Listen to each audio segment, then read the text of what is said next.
Okay, so next kita tengok force generated by magnetic field due to two current element.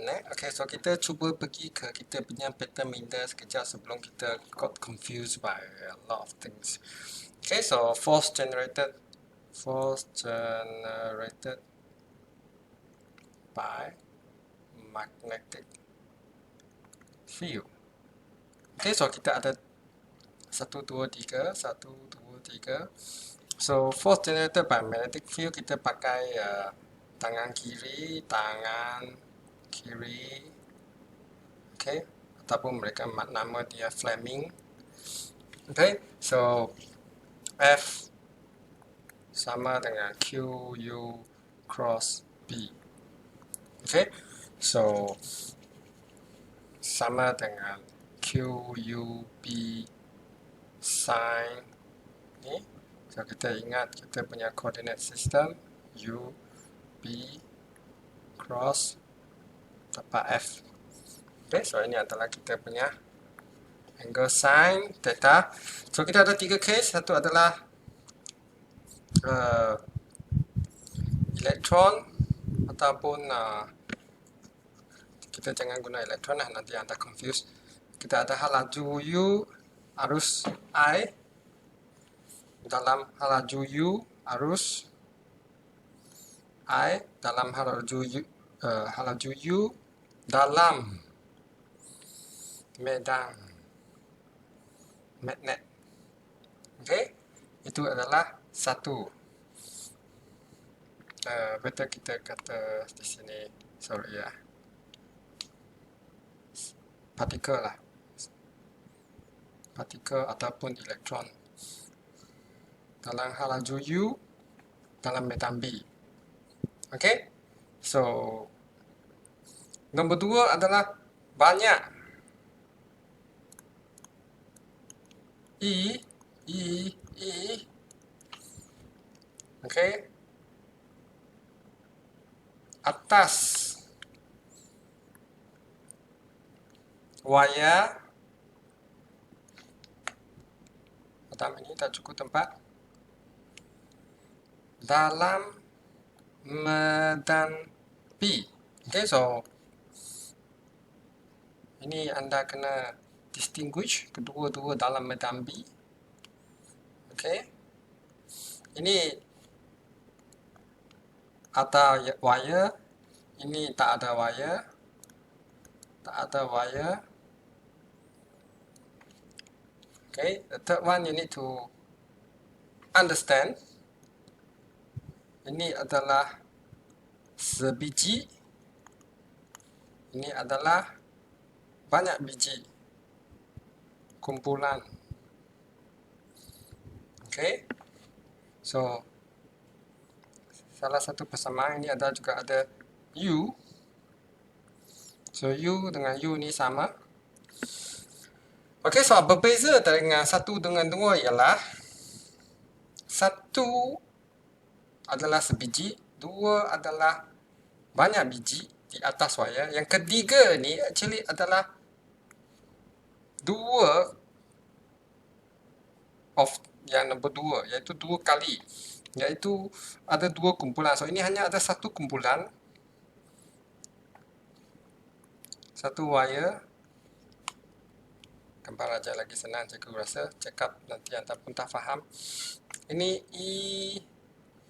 Okay, satu muka seorang bergerak pada laju U.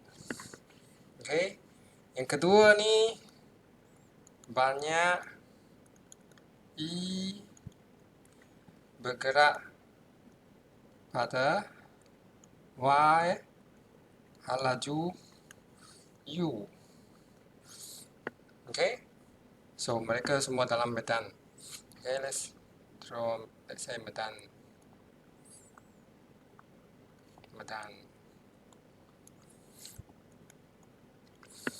Okay, so yang ketiga ni adalah due to banyak E ni bergerak pada laju U atas wire dalam dua kumpulan.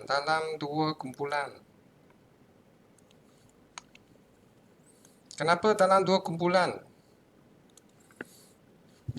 So, saya ada arus banyak I di atas pada dua kumpulan, banyak orang di atas, bergerak pada hal laju U dalam dua kumpulan. So, bezanya ialah di sini sekarang kita tidak beri dia medan B secara straightforward, bagi anda terus dia punya medan. Di sini dia tak ada medan. Okay, dia kena menghasil salah satu ni, let's say yang warna hitam ni, dia apa? Okay, kena menghasilkan medan dia. So, kalau arus bergerak ke arah sana, medan dia adalah macam ni. Okay, so ini yang hitam ini adalah medan B yang dihasilkan oleh this one. On the other hand, warna hijau ni adalah medan yang dihasilkan oleh this one, pun bergerak pada arah ni.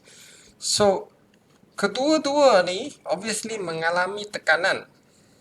Okay, yang first ni mengalami tekanan sebab dia ada arus disebabkan oleh medan P yang dihasilkan oleh bawah ni. Dan yang kedua ni pun mengalami tekanan disebabkan oleh arus yang mengalir ni di dalam suasana P yang dihasilkan oleh satu ni. Okay, so bezanya untuk nombor 3 ni ialah anda kena juga calculate P yang dihasilkan oleh sumber lain. Sumber lain itu ialah satu arus yang berdekatan dengan anda. Okay, so itu bezanya. Untuk nombor 1 diberi medan B. Untuk nombor 2 diberi medan B. Untuk ketiga, you kena calculate B untuk mengalami tekanan pada satu wire lagi satu. Okay, so itu kita minta untuk kita faham yang C ini, force between two current element. Okay, so ada wire 1, ada wire 2 mempunyai arus I1, ini I2. Okay, so mengalami tekanan with each other. So macam mana kita nak buat calculate? Okay, so calculationnya sebenarnya sangat tedious. Okay, dia tedious saja, dia bukan susah, dia hanya very tedious. Okay, dia sangat tedious. So, kita cuba fahami persamaan ini secara step by steps. Okay, anda mungkin perlu tengok this part a few times to understand. Okay, so let's try. Okay, so first kita kena tahu bahawa kedua-duanya akan mengalami tekanan. Okay, so force TF1 ni adalah pada arus I1. Okay, so kita cikgu lukislah. Kita ada satu elemen 1, kita ada elemen 2. Okay, so padam guna warna lain, warna biru. Kita ada 2 wire. Okay, so nombor 1 ini semua pakai warna merah. So nombor 1 menghasilkan medan magnet. Nombor 2, lukis bawah sikit, pun menghasilkan medan magnet. Okay, so ini adalah B2 yang 1 B1. Okay, so B1 adalah medan magnet yang disebabkan oleh arus 1. B2 adalah medan magnet yang dihasilkan oleh arus 2. Okay, so satu lagi, so kita ada 3 parameter setiap orang. So I1 akan mengalami tekanan. So sekarang saya tak tahu dia tekan ke mana. So cikgu hanya buat satu tekanan saja, F. Mengalami di tekanan 1. Okay.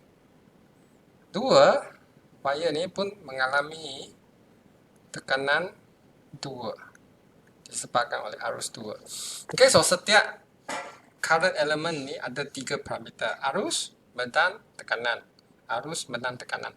Okay, so untuk case di sini, tekanan 1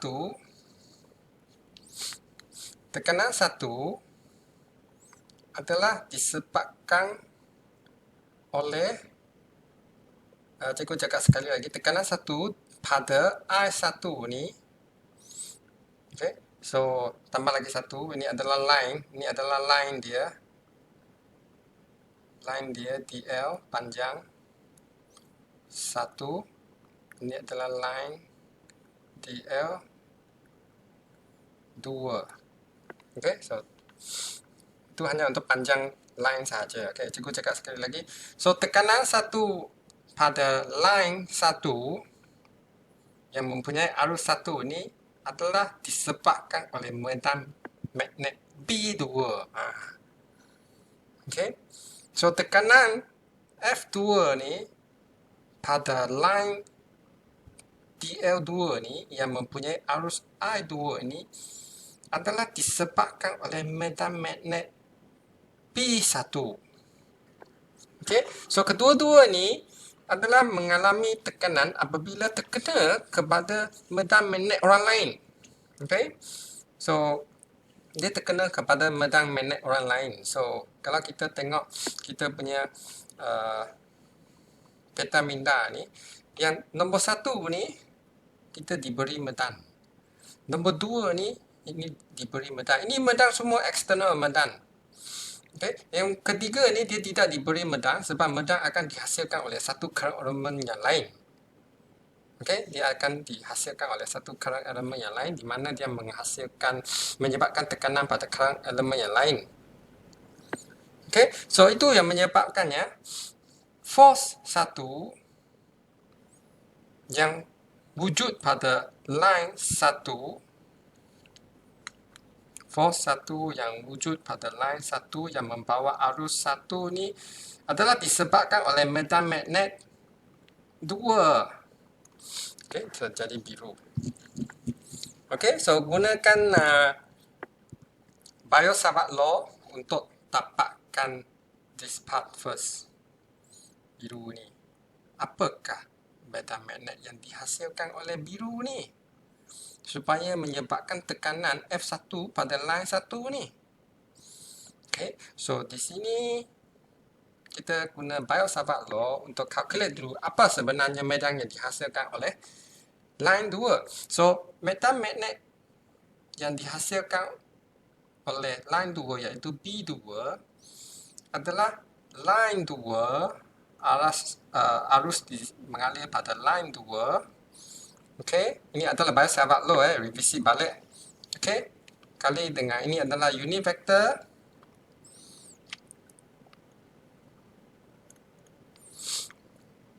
Empat pi R kuasa 2 distance ke line 1. Pergi ke merah. Okay, ini adalah distance vector.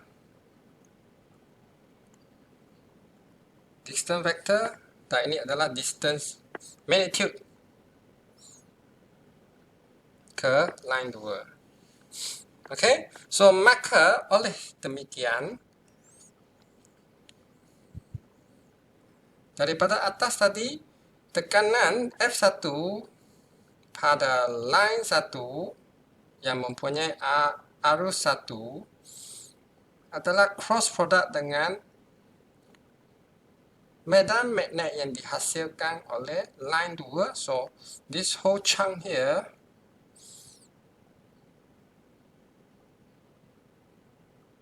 turun ke sini. Okey, dia turun ke sini. So, oleh yang demikian, F sama dengan mu naught keluarkan I1 keluarkan I2 keluarkan, ni semua pemalar tak dapat nak dibuat apa. 4 pi keluarkan. Okey, tinggal DL kali masuk ke sini. So you get this DL sini. Okey, ini adalah ini bahagi dengan R square. Ni 212 jam peduli dia dulu. Okey, so sini anda dapati bahawa ada dua DL, dua pembezaan di sini dia, maka untuk menghilangkan pembezaan itu, iaitu kita kena dapatkan jumlah jarak L itu, kena kami sekali, kami dua kali. Ini adalah jumlah panjang DL2 biru. Okey, ini adalah panjang DL1. Okay, so you try to understand this part, see you boleh ke tidak. Okay, so oleh demikian dia susun semula sama saja dari atas. Okay, dia taklah disusun semula, dia cuma tulis semula bahawa F2, okay, tadi adalah F1. F1 sekian. F2 terbalikkan. Ini terbalikkan. Ini terbalik tak signifikan. Ini kena terbalikkan. Okey, ini terbalikkan. Ini pun tak signifikan, cuma anda punya arah nanti salah. Ini pun tak signifikan. Ini magnitude, dia tak ada arah. Okey, ini terbalikkan. Okey, line 1.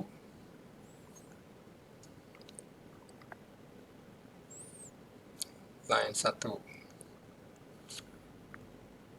line 2, line 2. Okay,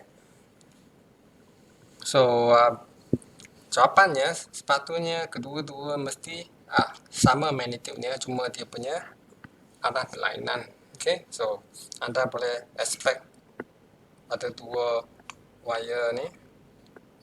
Okay, kalau saling menolak, ini tolak ke sana, yang biru tolak merah ke sini. Okay, kalau saling menarik, dia tarik ke sini, ini pun tarik ke situ. So magnitude should be the same, but arah berlainan. Okay, cuba dengan satu example number 5. Kita cuba dengan satu example number 5. Cuba anda faham maksudnya dulu. Okay, number 5 dia adalah two infinite parallel filamentary current, dua wire yang membawa arus, satu naik ke atas, satu turun ke bawah, dan di separated by satu distance d. Okay, determine force per unit length, force per meter between both conductors. Okay, so anda calculate. So first kita kena tengok salah satu, iaitu salah satu kena menghasilkan medan magnet untuk mengenakan kepada salah satu lagi. Okay, so in this case kita guna line satu untuk menghasilkan medan magnet dulu. Okay, so dia akan berpusing macam ni, guna genggaman tangan kanan menghasilkan medan magnet, dan kena pada kawasan ni, sebab dia kena pada kawasan ini untuk mengalami tekanan pada I2. So I2 adalah turun ke bawah dan distance dia D. Okay, so apakah dia punya medan yang dihasilkan oleh wire ni? So bila kita tengok balik ada satu wire macam ni menghasilkan magnet P, kita sudah belajar dari dulu, kita ada dua cara untuk dapatkan medan magnet. iaitu Biot-Savart law. Dan kedua adalah Ampere's law. Okay. Untuk case di mana dia adalah symmetrical, it's easier to use Ampere's law. So in this case kita akan guna Ampere's law, iaitu anda boleh rujuk balik macam mana kita dapat Ampere's law untuk satu filament wire. Okay, anda boleh rujuk balik. So terus dapat H yang disebabkan oleh arus I adalah sama dengan arus bagi dengan 2 pi R. R adalah distance ni. Okay, distance T dan arah phi. Ingat, arah phi. This is arah phi. Okay, tangent pada titik di atas bulatan kita punya Amperian path. Okay, so yang hijau ini adalah kita punya Amperian path. Amperian path. Okay, so kena pada situ. Okay, kena pada I2 dekat situ. So, kita kena, ini adalah persamaan umum. Persamaan umum yang dihasilkan oleh Ampere's law untuk B ataupun H field pada kita punya satu titik yang kita nak tahu, iaitu kita punya POI. So ini adalah kita POI adalah sini. Ini adalah kita punya POI, point of interest, yang dibesarkan jadi macam ni. Nanti kita tengok balik. So H sama dengan I bagi dengan 2 pi R arah phi. So kita punya persamaan untuk force ni adalah dalam unit P. Okay, so we cannot use H. So we have to change to P dengan menggunakan hubungan antara P dengan H mu naught. Okay, mu naught. Okay, so sekarang apakah R adalah distance? Distance kita adalah T, maka kita change to T. Phi sekarang yang menarik ini, apakah unit phi? Okay, kita punya Cartesian dengan cylindrical, ini adalah cylindrical. Okay, dia kena match nanti dengan sini, this part. Okay, this part nanti adakah dia punya coordinate boleh match dengan cylindrical.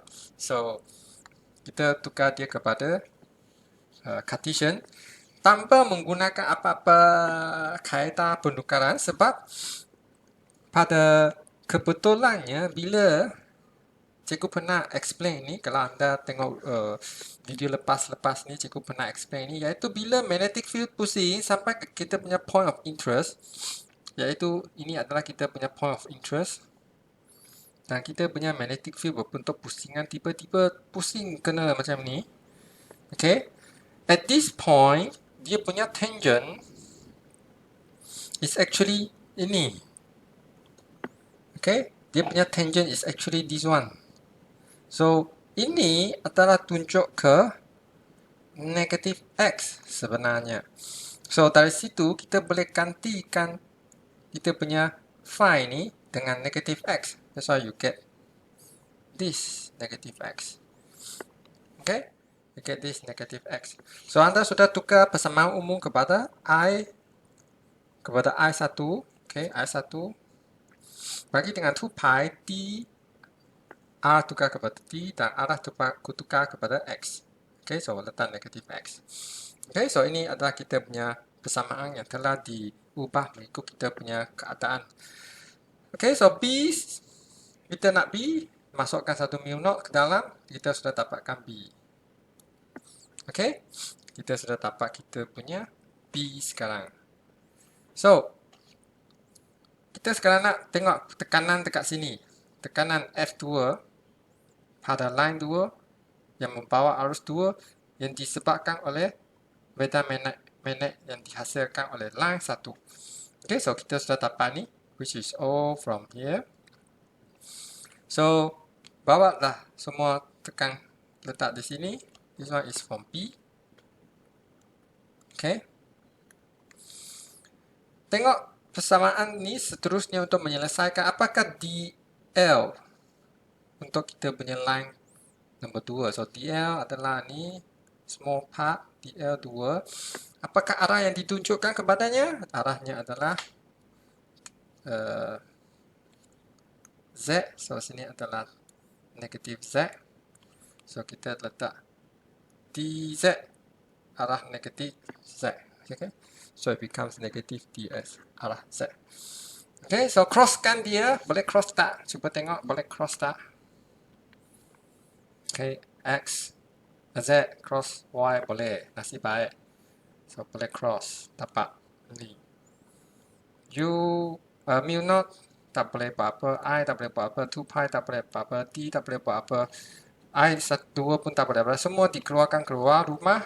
Okay, so kami akan terhadap dz sahaja, iaitu kita punya panjang. Okay, kita punya panjang kabel iaitu panjang berapa kita pun tak tahu. Okay, so kita katakan daripada 0 ke L. L ke mana pun tak tahu. So panjang saja. So 0 ke L kita kamikan kita tahu kita akan dapat L. Okay, cikgu sudah baru cakap tadi. Kami kan dari 0 ke 3 DL. Kami 0 ke 3 akan dapat 3 balik. So jangan susah payah pergi sana kami 3 hari ya. So kami dan 0 ke L dapat L. Okay, so terus dapat jawapan F 2 sama dengan mu naught I 1 kali dengan I 2 kali dengan panjang L bagi dengan 2 pi D arah Y. So kita terus dapat jawapan. So soalan minta anda force per unit length, force per unit length. So kita sudah ada force. Kita sudah ada force. Ini adalah length. So kalau kita punya length turun ke bawah, kita jadi force per unit length. So kita dapat jawapan. Okay, so you need to understand the equation, the soalan really well. Next example number 6, kita ada satu wire. So ini sebelum itu kita terus kepada dia punya soalan. Kita ada square loop. Kita ada satu square loop yang membawa arus dan kita ada satu line, infinite line yang membawa arus juga. So apa yang cikgu nak cakap tadi adalah semua ini actually play around with coordinates sahaja. Dia punya cerita isi pentingnya ialah persamaan dia selalunya ialah kamera. Okay, guna kamera tersebut. Kamera apa? IDL cross B. Okay, always IDL cross B force. Ini sahaja. Yang bermain di sini sentiasanya ialah dia punya koordinat untuk ni. Koordinat untuk ni. Koordinat untuk ni. Koordinat untuk ni. Okay, so semua bermain dengan koordinat dan arah. Persamaan masih sama. Kedua-dua menggunakan koordinat yang berbeza ataupun arah yang berbeza. So dia bermain dengan koordinat saja. So in this case anda boleh nampak bahawa ini pun satu case di mana dia ada dua jenis wire, di mana wire dia menghasilkan medan magnet. So sebelum anda buat, anda boleh buat lukisan. So anda boleh kata ni adalah dia punya medan magnet. Tangan tunjuk ke, ibu jari tunjuk ke sebelah kiri. So it should be going like that. And then ini ada pusing ke sini. Okay, dua ni pusing ke sini. Dan sini pun pusing.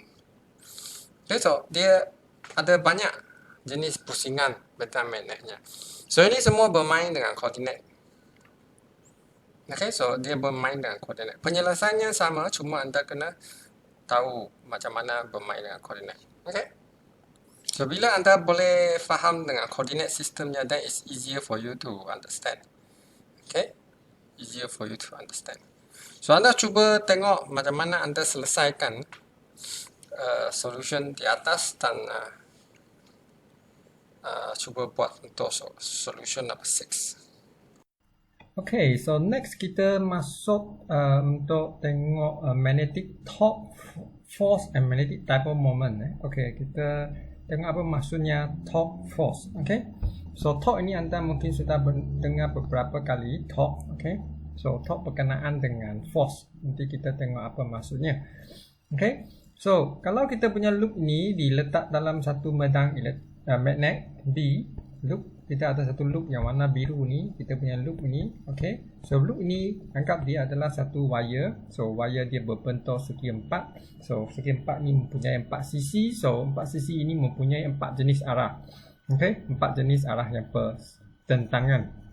Okay, so 4 jenis arah anda boleh nampak. Satu dekat sini turun ke bawah, dan 4 pergi ke sebelah kanan, 3 pergi sebelah atas, dan 2 pergi ke sebelah kiri. Okay, so dia form a loop. So apa yang kita belajar sebelum ini adalah bila kita punya arus ni, okay, ada charge yang mengalir di dalam satu wire, iaitu dalam current element. Okay, maka bila dia diletakkan dalam medan magnet, dia akan mengalami tekanan. So bukan semua case dia akan mengalami tekanan. Dia hanya sekira arah I ini, okay, arah I ini mempunyai beza sudut dengan B. Okay, maksudnya dia tak boleh sama arah dengan B, iaitu tak ada beza sudut kosong maksudnya. Okay, so bila tak ada beza sudut dengan B, dia tidak mempunyai tekanan. Bila dia ada tekanan, dia adalah bila kita ada sudut lebih daripada kosong ke arah 90 darjah, di mana 90 darjah adalah sudut di mana tekanan yang dihadapi oleh current element tersebut adalah paling tinggi. Okay, so itu ceritanya. So apabila kita punya loop ni diletak di dalam satu keadaan magnet, so kita nak tahu adakah loop ini mengalami tekanan. Okay, seperti apa yang cikgu kata tadi, sekiranya kita punya loop ni arah I ni adalah tidak ada beza sudut dengan P, maka kawasan tersebut tidak mengalami tekanan. So daripada situ kita tahu bahawa dua sisi ni, iaitu sisi nombor 2, okay, iaitu sisi nombor 2 dengan sisi nombor 4 ni, kita tak akan mempunyai perbezaan sudut. Okay, dia adalah sama dengan kita punya B. Okay, dia adalah sama dengan kita punya B. So bila dia sama dengan B, maka sisi 2 dengan sisi 4 ni tidak mengalami tekanan. Okay, macam mana dengan sisi 1 dengan 3? Okay, sisi 1 dengan 3. So sisi 1 dia adalah dalam sudut betul-betul 90 darjah dengan B. Okay, dia ke bawah. Okay, katakan dia adalah ke bawah, negatif Y. So B adalah positif X. So mereka medan magnet ini akan mengenakan tekanan kepada wire pada sisi 1. Begitu juga pada sisi 3, cuma beza dia adalah beza dari segi dia punya arah tekanan. So common sense memberitahu kita bahawa 1 dengan 3 mempunyai tekanan, 2 dengan 4 tak mempunyai tekanan. So common sense memberitahu kita bahawa arah force yang dikenakan kepada 1 akan bertentangan dengan 3 disebabkan oleh sudut, bukan sudut, dia punya arah arus I adalah berbeza. So satu akan mengalami tekanan ke atas, satu akan mengalami tekanan ke bawah. Okay, so dengan menggunakan hukum yang kita telah belajar, iaitu gunakan tangan kiri Fleming, kita tahu bahawa untuk sisi 1 ni, okay, arus yang mengalir, okay, kalau kita tengok dari segi XZ plane, XZ plane, iaitu kita tengok dari sebelah bawah ni, mata kita tengok dari sebelah bawah ni dalam XY plane ni, okay, kita boleh lukis gambar rajah dalam bentuk macam ni, iaitu B sekarang ke arah positif X. Okay, B ke arah positif X. So menggunakan hukum tangan kiri, so arus ini adalah keluar, so titik, dan arus ini adalah masuk pangkal. Okay, so kita akan mengalami tekanan ke arah Z, dan dia akan mengalami tekanan ke arah negatif Z untuk sisi nombor 3. Okay, so sisi 1 naik ke atas, sisi ketiga turun ke bawah. So kalau kita pivot, letak satu pin, katakan kita statikkan kawasan ini. Okay, kita statikkan kawasan ini, iaitu kita statikkan kawasan ini, maka apa berlaku? Dia akan start berpusing. Okay, dia akan start berpusing. Okay, dia akan start berpusing. So inilah sebenarnya fungsi macam mana satu motor itu bergerak. Okay, so kita ada solenoid, iaitu kita punya coil. So kita ada medan magnet yang diberikan oleh kita punya magnet kekal, iaitu biasa kita nampak dalam motor mainan yang dalam bentuk warna hitam. Okay, so ini adalah dia punya prinsip sebenarnya macam mana dia berpusing untuk motor. So apa berlaku untuk torque? Okay, torque maksudnya adalah mechanical moment of force. Okay, so dia punya definisi adalah distance kali dengan force. Okay, distance kali dengan force dalam unit Newton meter.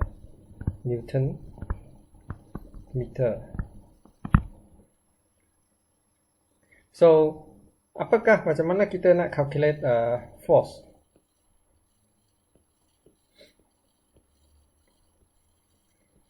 So dari segi mathematicsnya, sebelum kita calculate torque, kita kena ada force dulu. Okay, so kita kena ada force dulu. So kita kena guna persamaan yang kita belajar sebelum ni untuk calculate force. So kita tahu bahawa sisi 1 dengan sisi 3 sahaja ada force. Okay, so I dl b. Okay, I dl b. So B adalah kita punya medan magnet. Apa nilainya? Tak tahu. Letak B0. Arah apa? X. Okay. Untuk sisi 1. DL, dia adalah garisan ni. Dia ke bawah. Tunjuk ke bawah. So, arah adalah DY. Arah adalah Y. Okay. So, DY. Turun ke bawah. Negatif Y. Okay. X cross product dengan Y, you get Z. Okay, B0 pemalar, tak ada buat apa, keluar. Tinggal DZ sahaja dekat situ. Okay, so tinggal DZ sahaja itu. Berapa panjangnya? Panjangnya ialah B. Okay, dari 0 ke B. Sekali lagi cikgu ingatkan, kamera 0 ke B dapat B. Okay, you dapat B. Okay, get the result. Untuk arah yang untuk force yang satu lagi F3, sisi 3, benda yang sama, cuma kita punya dy sekarang adalah tunjuk ke atas, so positif. Okay, yang lain semua sama. So what you expect is you dapat satu negatif dekat depan tu. Okay, so you dapat dua force, iaitu satu tunjuk ke atas untuk sisi 1 dan satu tunjuk ke bawah untuk sisi nombor 3. So force is calculated by distance multiplied by the force. Okay, untuk sisi 1, ini untuk sisi yang ketiga. Okay, so kita kena ada tahu dia punya distance. Distance ke mana? Distance ke tempat yang dipivot. Okay, so kalau kita ada sebiji tayar, ini adalah kita punya tayar. So kita ada satu nut hexagon ni. So kita suruh somebody guna spanner besar untuk tekan di atasnya. So orang itu tak cukup kuat, so dia berdiri di atas spanner tersebut untuk buka tayar. So ini sebenarnya adalah sini adalah kunci tayar. So kunci tayar. So apakah force orang ini? So force orang ini adalah F sama dengan M, iaitu dia punya mass multiplied by acceleration of gravity, ya. Okay, 3 kali 10 kuasa 8, 10 power of 8. Okay, mass adalah dia punya jisim, bukan dia punya berat. So F adalah berat. Okay, so mass multiplied by acceleration itu dapat berat sebenarnya. So berat itu adalah force ke bawah, dan dia punya panjang spanner kita let's say 1 meter. Okay, maka kita punya torque adalah sama dengan 1 meter kali dengan, kalau orang ini punya jisim adalah 4. Okay, 4. So kilogram kali dengan 3 pecutan gravity, 3 kali 3 power of 10 kuasa 8 itu adalah halaju cahaya. Pecutan gravity adalah, so pecutan gravity adalah A ini adalah sama dengan 10 meter sesaat. So pecutan dia sesaat. Okay, so 4 kali dengan 10 you get 40 kilo. 4 kilo kali dengan 10 you get 40 Newton. Okay, so you get 40 Newton ke bawah. Okay, so kali dengan 40 Newton you get top 40 Newton per meter. Okay, so same untuk ini. So distance adalah daripada tempat yang kita pivot, iaitu kita punya tire hexagon nut tu. So ini adalah kita punya pivot point.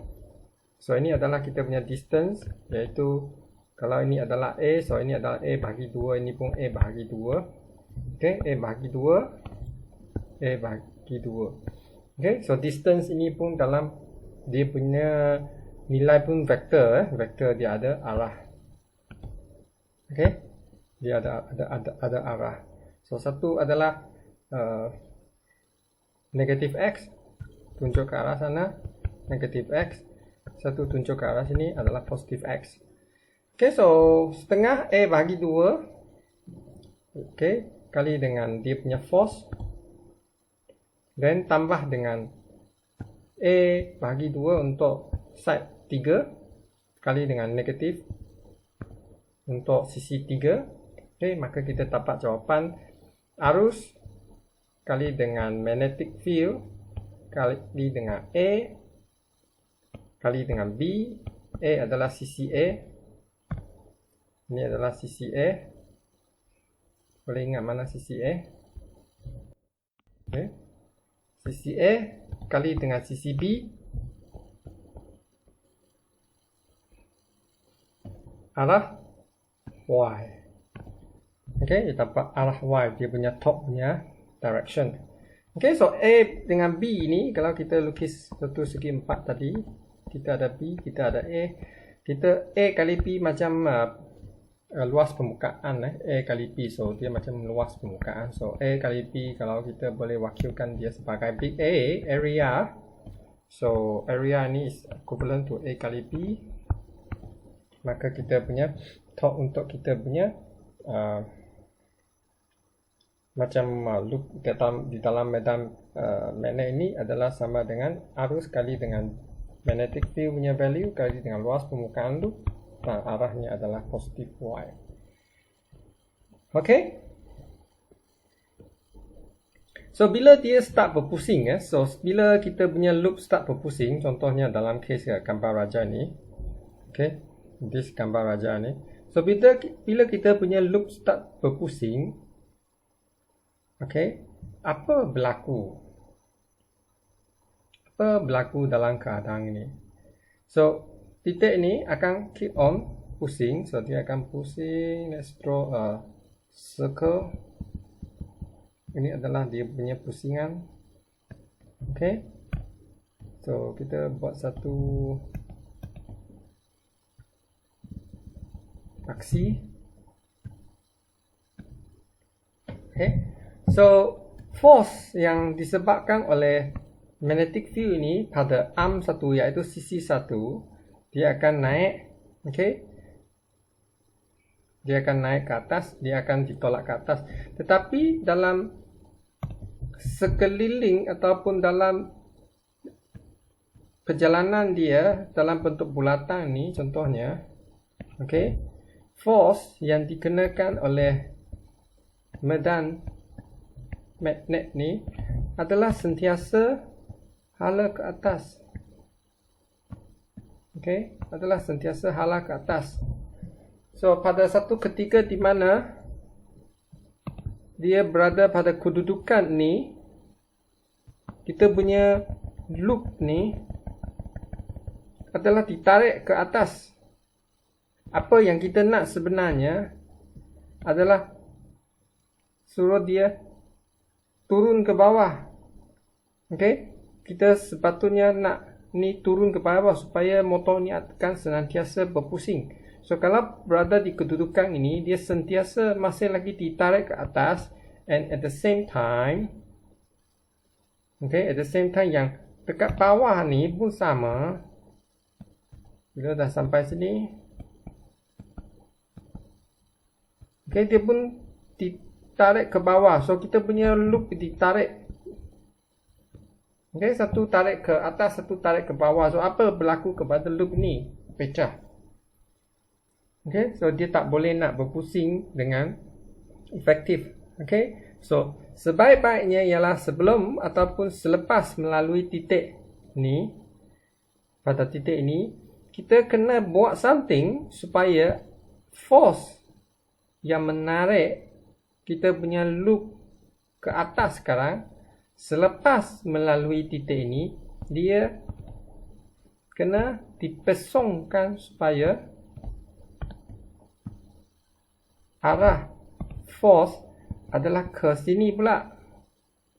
Dan juga untuk kita punya loop yang di sisi yang 3 selepas ni, selepas melalui paksi ini, apa yang boleh kita buat untuk memesongkan kita punya force ni supaya mereka diterbalikkan. So bila diterbalikkan, dia akan continue to tolak kita punya loop ke atas dan sini akan ke bawah. So dia akan sentiasa berpusing. So apa yang boleh kita buat dari segi ini?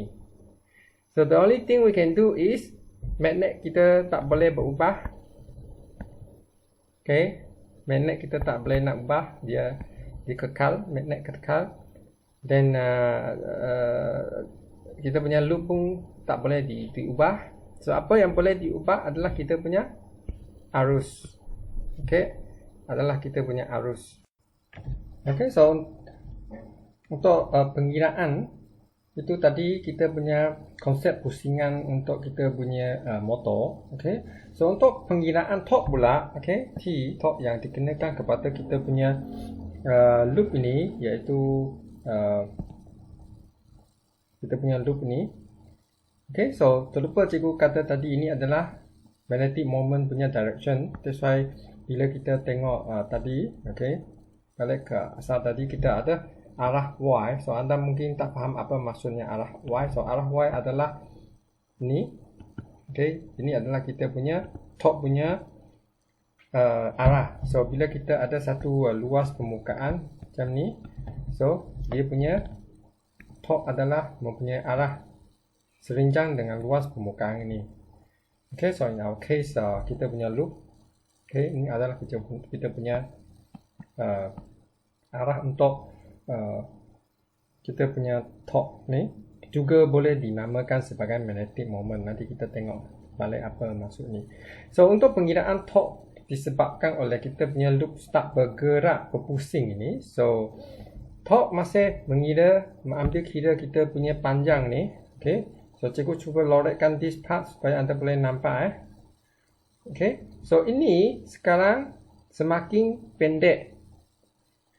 So ini dia jadi semakin pendek as kita punya loop ini pergi ke atas. So panjang ini adalah menggunakan theorem trigonometry. So sin theta di sini, okay, sin theta adalah sama dengan kawasan pertentangan, okay, bahagi dengan hipotenus. Okay, so panjang ini adalah sama dengan hipotenus kali dengan sin theta. Ini adalah sin theta. Sin theta datang daripada sini. Okay, ini adalah sin theta. Cuba guna satu warna yang lebih jelas, warna hijau. Ini adalah sin theta. Ini sin theta. Ini adalah 90 darjah. So ini adalah 90 darjah tolak dengan sin theta. So sin theta sebenarnya adalah datang dari sini. Okay, ini adalah sin theta. Ini adalah sudut theta. Ini 90 darjah. Ini adalah 90 tolak theta, sebab ini adalah 180 darjah. So you know that dia adalah 180 darjah, 90 dekat sini. So theta ni 90 tolak. So ini adalah 90 tolak theta. So kalau ini 90 tolak theta, ini adalah 90 darjah, maka di sini jadi theta balik.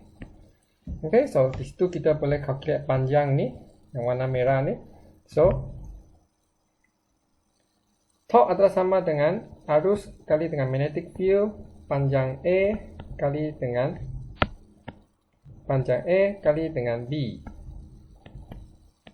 Okay, kali dengan B arah Y. So, A sudah berubah, digantikan dengan A sin theta.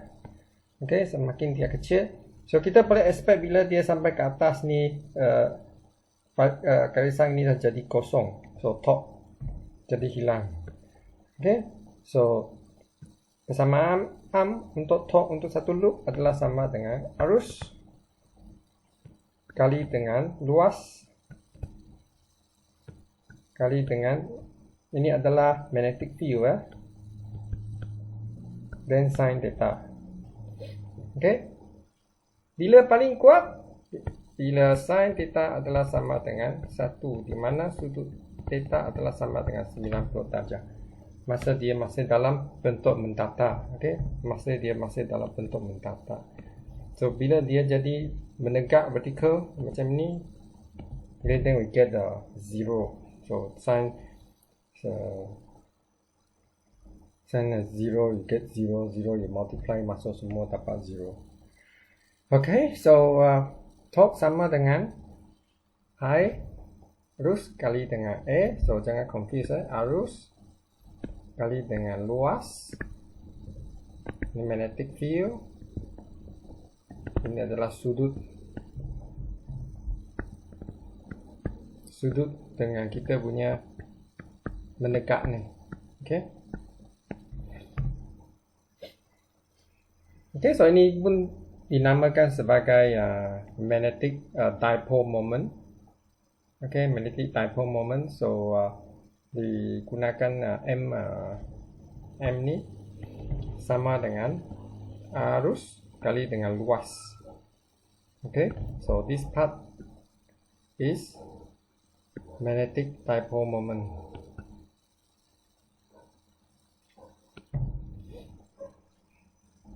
So magnetic dipole moment dia punya arah ni pun sama dengan arah T tadi. So kalau kita ada satu keadaan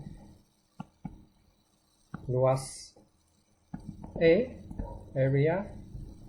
Okay, so ini adalah dia punya dipole moment punya arah. Katakan arah A untuk ni adalah Z. So kita ada arah AZ. Okay, ini adalah unit vector normal to the plane. Ini adalah normal to the plane. Okay, so direction is determined by the right hand rule. Okay, dia ada direction. Nanti kita tengok apa directionnya, fingers dan sebagainya. Ini pun sama dengan kita belajar sebelum ni. Okay, so that so the magnetic dipole moment is the product of current kali dengan area of the loop. Okay, current kali dengan area of the loop. Okay, right hand thumb.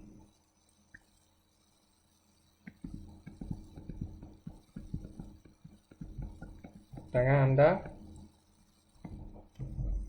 Okay, so pusing ke arah genggaman tangan kanan, right hand rule, jari tunjuk ke atas, maka dia adalah sama dengan kita punya arah untuk magnetic dipole moment. Okay, so this is the arus punya direction. Ini adalah luas permukaan untuk kita punya loop. Maka you get the dipole moment, arahnya adalah tunjuk ke atas, iaitu perpendicular to the plane of the loop. Okay, so T sama dengan magnetic moment, magnetic dipole moment, okay, kali dengan B, magnetic field. Okay, so this one anda cuma ingat dia punya konsep saja. Okay, so dari situ kita masuk ke magnetic material, iaitu berkenaan dengan dipole moment. So setiap material ni composed of atom adalah dibina oleh atom.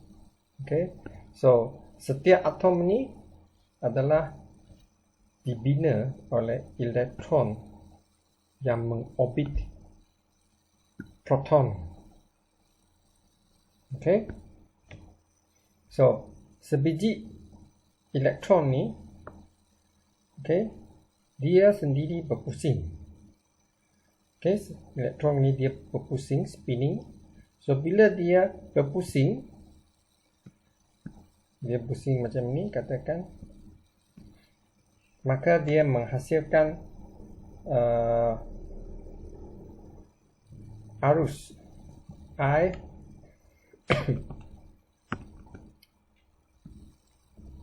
menghasilkan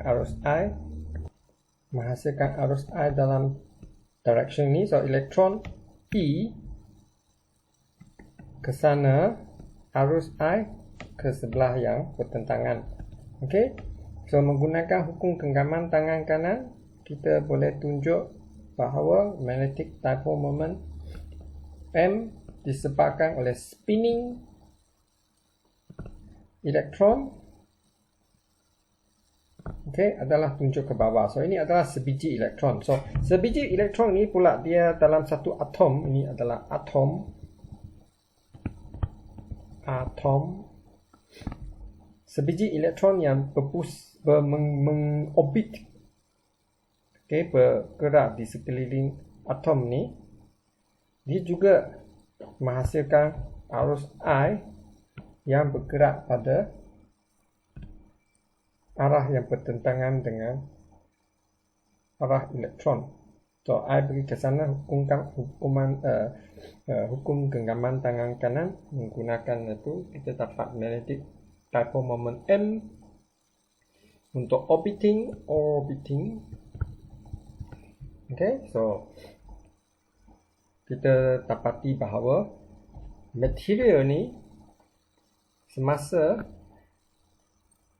dia semula jadinya, dia ada sifat yang mempunyai sedikit sifat magnetization. Okay, dia ada sedikit magnetization. Kenapa? Sebab dia secara semula jadi dia berpusing. So bila berpusing mempunyai arus. So bila mempunyai arus, dia mempunyai magnetic moment. Okay, so dia ada dua jenis. Satu orbiting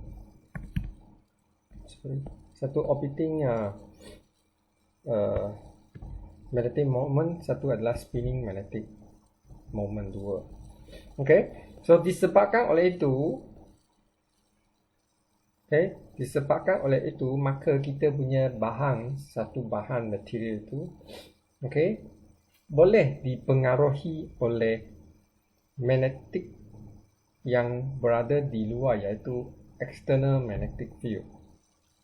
Okay, mereka akan di-influence oleh external magnetic field. Kenapa? Sebab dia menghasilkan magnetic moment. So magnetic moment itu sebenarnya adalah sedikit macam magnetic field. Okay, sedikit macam magnetic field. So magnetic field ni, bila dia berinteraksi dengan magnetic field luar, external magnetic field, so dia somehow external magnetic field akan affect dia punya sifat-sifatnya.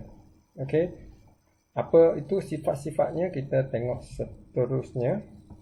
Okay, so contohnya bila kita punya elektron ni membuat pusingan, okay, maka contohnya dia akan menghasilkan arus. Okay, contohlah, sebab dia punya gambar aja ini dengan ini sebenarnya tidak ada kaitan. So contohnya elektron ni dia membuat pusingan macam ni. Okay, maka dia punya arus sepatutnya akan pusing pada the other direction. Let's say kita tukar balik. Okay, so kita punya arus I akan berpusing pada arah yang bertentangan dengan arah elektron. Okay, oleh demikian kita nampak bahawa di sini kita ada satu loop, okay, yang dihasilkan oleh spinning orbiting elektron tu. So this loop mempunyai current. So bila ada current, menghasilkan medan magnet. So medan magnet tu, okay, dia adalah mengikut kita punya hukum genggaman tangan kanan. Okay, hukum genggaman tangan kanan. So kita dapati bahawa dengan dia berbuat demikian ataupun demikian, hasil tambahnya kita akan menghasilkan satu B internal. Setiap bahan akan mempunyai B internal. B internal ini adalah medan magnet yang dihasilkan oleh elektron yang dalam sesuatu bahan. Dia adalah sangat tidak kuat. Okay, dia tidak kuat, tidak seperti magnet yang ada bahan yang boleh menghasilkan medan magnet yang sangat kuat. Contohnya magnet kekal, okay, permanent magnet. So kita tengok bahan dia mengapa. Tapi untuk general semua bahan yang ada di dunia ini, dia ada internally ada satu magnetic internal yang sangat-sangat lemah. Okay, magnetic internal yang sangat-sangat lemah. Okay, oleh yang demikian, apa yang cikgu cakap tadi adalah, maka sesuatu bahan itu senang dipengaruhi oleh medan di luar. Okay, disebabkan oleh sifat-sifat semula jadinya dia ada sedikit magnetic. Okay, dia ada sedikit magnetic. So untuk sesuatu bahan magnetic material, okay, without external B dikenakan kepada material tersebut, dia punya magnetic dipole moment jumlahnya adalah sifar. Okay, so sifar maksudnya ada yang tunjuk ke sini, ada yang tunjuk ke sini. Okay, so ini dengan ini cancel out. Ada yang tunjuk ke sini, so ada yang tunjuk ke sini, then cancel out, dan banyak dalam satu bahan. Okay, so jumlahnya seakan-akan sama dengan kosong, walaupun dia tak akan kosong lah. Kita tak dapat akan ada setiap pasangan dipole moment menunjukkan kepada arah yang bertentangan yang menghasilkan sifar. Of course, dia in general jumlahnya sangat-sangat kecil, so dia menghampiri kosong. So itu berlaku bila kita tak ada B external. Kita tahu no B external. Okay, kita tak ada B external.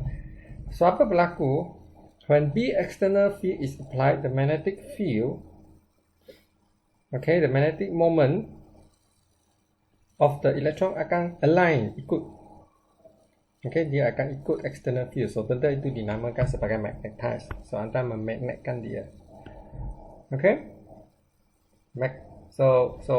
bahan tersebut dimagnetize. So ini kita letak B external. So bahan ini akan dimagnetize sebab dia follow semua moment ni, dia follow arah medan magnet tersebut. Okay, so mengalami magnetization. So ini kita tak tengok sangat benda semua ni. Okay, dia akan mengalami magnetization. So kita tengok beberapa bahan di mana